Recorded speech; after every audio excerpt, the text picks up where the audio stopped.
This is KGW News at Sunrise. And good morning. Thanks for getting up with us on this Sunday. I'm Tim Gordon. This morning on Sunrise, police investigate another shooting. A bullet flying through someone's home and headboard.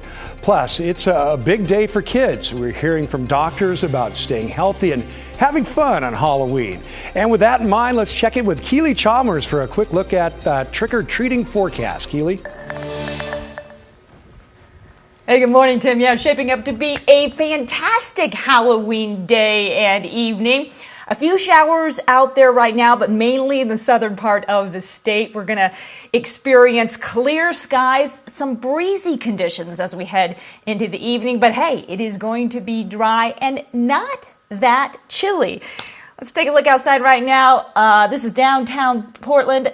And your day today is looking like this. 58 by noon, sunny and breezy. Those winds gusting up to about 30 miles per hour here in the metro area and stronger as you get closer into the gorge. We're going to top out right around 60 degrees.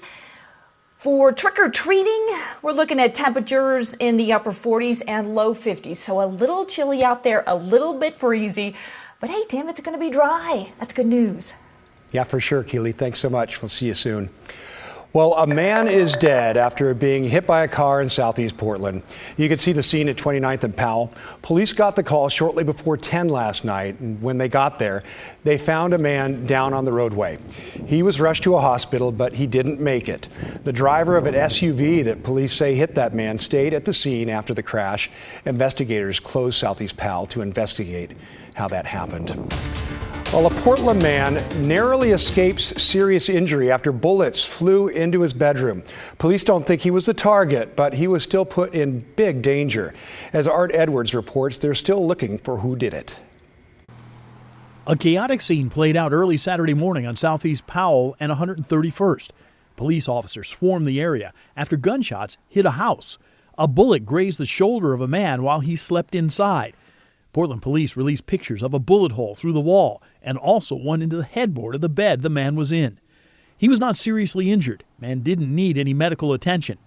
Police think the bullets were fired from a vehicle on Southeast Powell and 132nd and that they traveled a block before striking the home. In the daylight, the damage is easy to see, and it's unsettling for people living here. Matthew Harris was next door in his bedroom reading when the shots were fired. All of a sudden I heard bap, bap, bap, bap, bap, like 9 shots go off, like a whole clip. And then I waited for a while. I saw the cops showed up, and then I came down. I didn't want to come outside until they showed up. But I mean, it gets pretty bad around here. You hear it off in the distance, but this was close to home. I mean, it was pretty scary. While people were trying to make sense of what happened here, Multnomah County leaders, including Sheriff Mike Reese, used a virtual town hall meeting to discuss gun violence. Unfortunately, the violence we're seeing right now is eroding away the sense of safety and security in many of our neighborhoods. Reese says sometimes it feels like a tale of two cities. For those of us that may live in safe neighborhoods, primarily on the west side of Portland, southwest Portland or northwest Portland, we're not touched by what's happening in downtown and on the east side. And in many of those neighborhoods, gun violence is a daily occurrence. While leaders search for answers, people living through the gun violence understand they have to take care of themselves. It does worry me a lot, and I just hope everybody takes care and watches out for themselves and their children, of course, you know. Art Edwards, KGW News. Well, it is Halloween, and tonight, thousands of kids are going to get out and go trick-or-treating. So we've been talking with the experts about what parents need to know this year through COVID, including health recommendations from OHSU. One of our recommendations, this is a very strong recommendation, is that that kids wear one mask and one mask only. And that would be a personal protective mask, not 2 masks. And that means that when they're wearing their protective mask, they shouldn't be wearing their Halloween costume mask. That is Dr. Ben Hoffman. He also says kids over 2 should wear that protective gear if they're going to be too close to others. For people giving out Halloween candy, Dr. Hoffman says get creative this year for everyone's safety. You know, we saw an incredibly creative group of people last year with shoots and slides and pulleys and all that sort of stuff. So I would encourage people to do that. Just a couple of other tips from OHSU. Make sure that you and your kids are visible with reflective clothing and flashlights. You should also use sidewalks and crosswalks whenever possible. Now, Dr. Hoffman says it's also a good idea to check candy or other foods before kids eat them.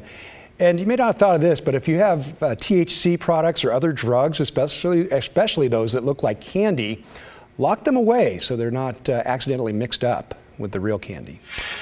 And the Washington County Sheriff's Office wants you to talk with your kids about stranger awareness this weekend. That's because two people in a white Ford work van asked if a student wanted a ride home from Champions Park. That student ran toward adults and the van drove off. But this type of incident is why deputies say it's important to remind kids about what to do when strangers approach. As far as some safety tips for parents and children, come up with a family code word. So a code word that you and your parents know, and maybe an aunt or uncle picking you up, and that parent shares that code word with that aunt, uncle. And make sure your child knows they can talk with you if something happens. That way, you can report any incidents right away. Well, driving is the other big safety factor this Halloween. Traffic crashes are the leading cause of preventable injuries and deaths in Multnomah County. Leaders urge drivers, cyclists, and pedestrians to travel carefully this weekend. Drivers especially can help by slowing down and being mindful. I think the Bureau of Transportation has shared that they've seen high top end speeding increase in 2020 and 2021. And speed is an important factor in all crashes, right? It increases the likelihood of a crash. It also affects the survivability of a crash, particularly if a pedestrian is involved. Now, earlier this year, the Multnomah County Board declared racism a public health crisis. Officials then recognized a pattern in which people of color are more impacted by traffic crashes. They say some of the causes are differences in pavement, speed limits, and a lack of sidewalks in underserved neighborhoods. Well, catalytic converter thefts are rising even more in Portland and all over the country, really. We're following a new case caught on camera and in public. Here's Christelle Kumwe. As somebody who works in construction, I'm hearing the sound of metal grinding. That sound caught Todd Tesmer's attention at a Home Depot parking lot in Clackamas County. I'm like, that's interesting. Somebody's fixing their vehicle in the parking lot. Once Todd realized what was actually happening, he pulled out his cell phone and shot this video you have to see to believe. I noticed somebody's underneath the truck, and he's coming out from underneath the truck, and he actually busted his saw. He says the man was trying to saw off a parked vehicle's catalytic converter.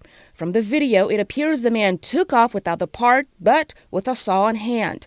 A bold move considering it was right around 9 in the morning and the thief was parked right in front of the store. I was actually a little shocked that somebody was that brazen. A lot of these people just don't care. Travis Decker isn't shocked. He's the owner at Atomic Auto Repair Shop in Portland and a catalytic converter theft victim.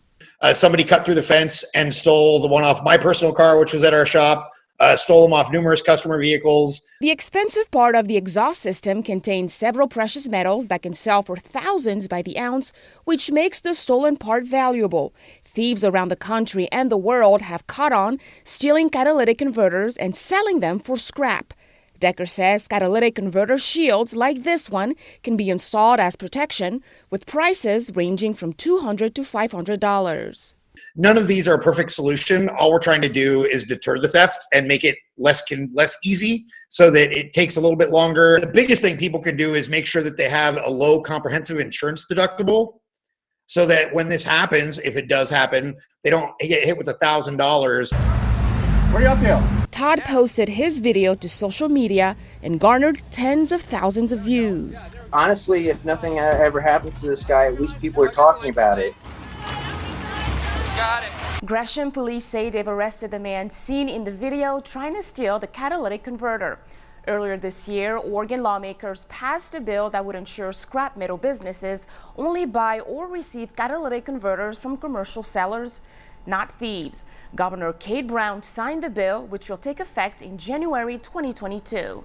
I'm Christelle Kumwe for KGW News. Just brazen. Glad they got the guy. Well, some of Portland's most dangerous intersections are getting a makeover. Stay with us and we'll show you some of the steps that are being taken to improve safety in the city.